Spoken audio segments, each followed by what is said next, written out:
You can't completely study the history of Africa without mentioning Timbuktu. Timbuktu was a very influential city, very influential and highly renowned. Around the 12th century to up to the 16th century or even beyond, Timbuktu was highly regarded as a very wealthy city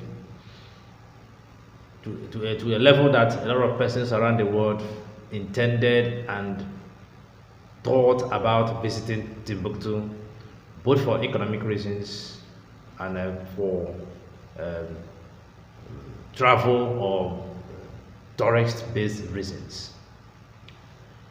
In Timbuktu existed what one of the oldest universities that made very important impact in the academic activity of the region and also other parts of the world.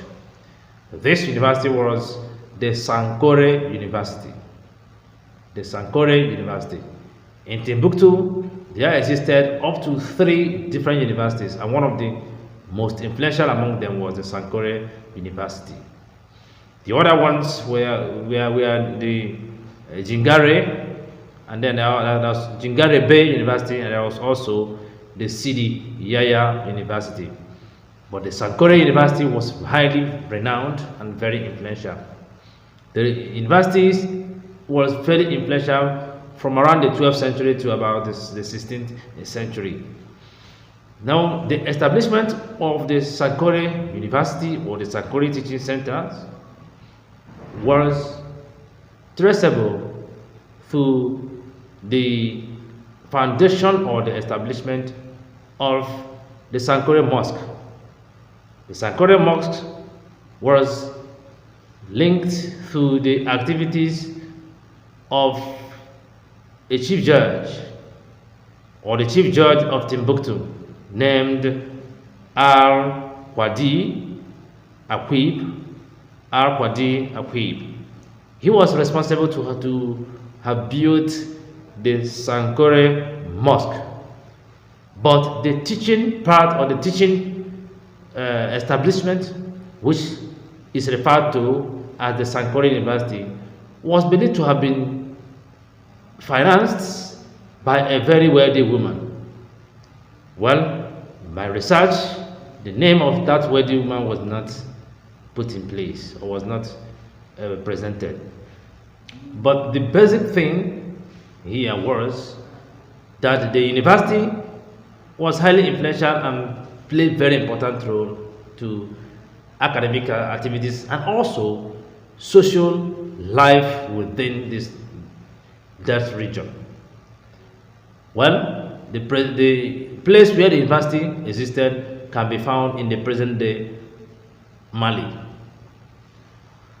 Well, you cannot discuss the Sankore University without also making statements about Mansa Musa, that was one of the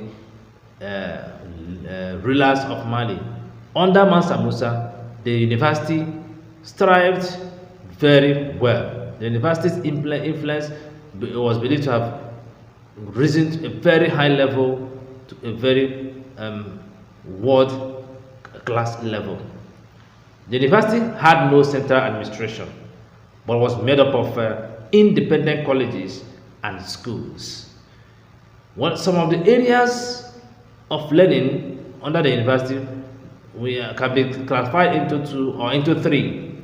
One basic one was the compulsory area, which we are mainly on Quranic and Islamic studies. So the compulsory area were Quranic and Islamic studies, where the students were expected to learn how to memorize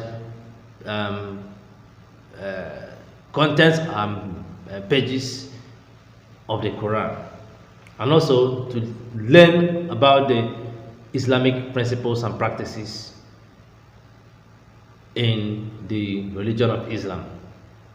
Then other areas of studies, we are career-based areas like medicine and surgery, astronomy, mathematics, physics, chemistry, philosophy, languages and linguistics, geography, history, and arts as well, and some other areas. But there is another third part of this university. That was the trade-based university. The university conducted trade-based classes in areas like farming, fishing, construction, shoemaking, tailoring, navigation, and other areas. Well, as I said earlier, the students were expected to memorize the Quran and also to master Arabic language. This was because Arabic language was the lingua franca of the university, while the university was established and built around Islamic teaching methods with high academic proficiency. Well, the university had at a particular period, the university had over 25,000 students in a city of barely about 100 and something thousand persons. About 25,000. The university had about 25,000 students, and some writers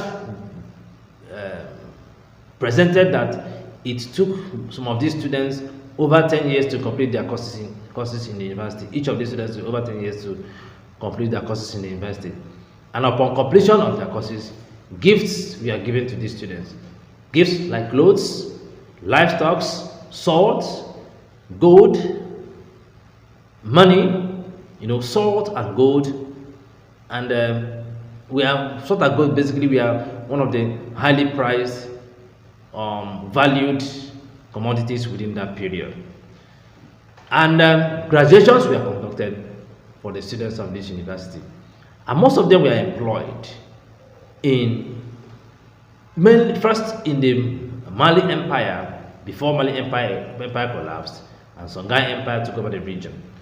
Most of them were employed as judges, as professionals in the socio-cultural aspects of the empires. They made highly impact in both Mali Empire and the Songhai Empire.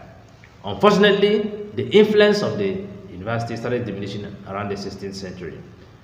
The conquest or the invasion of Songhai Empire by Morocco had very strong impact on the university, in the sense that the university was stripped of its scholarship, and many texts that were in the university's archives or that were used to teach students were destroyed in that invasion.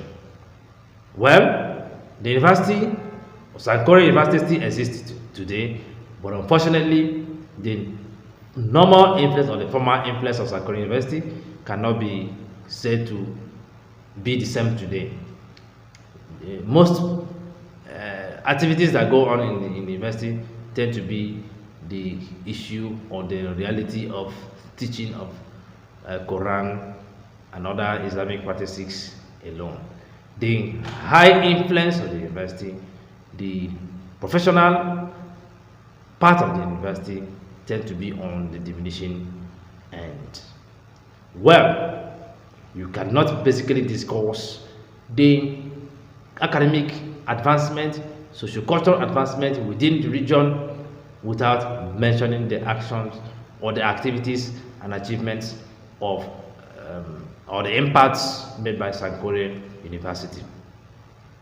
If you're watching us for the very first time, please subscribe to our channel and click on the notification icon so that anytime we present a new content, you'll be one of the earliest persons to be notified.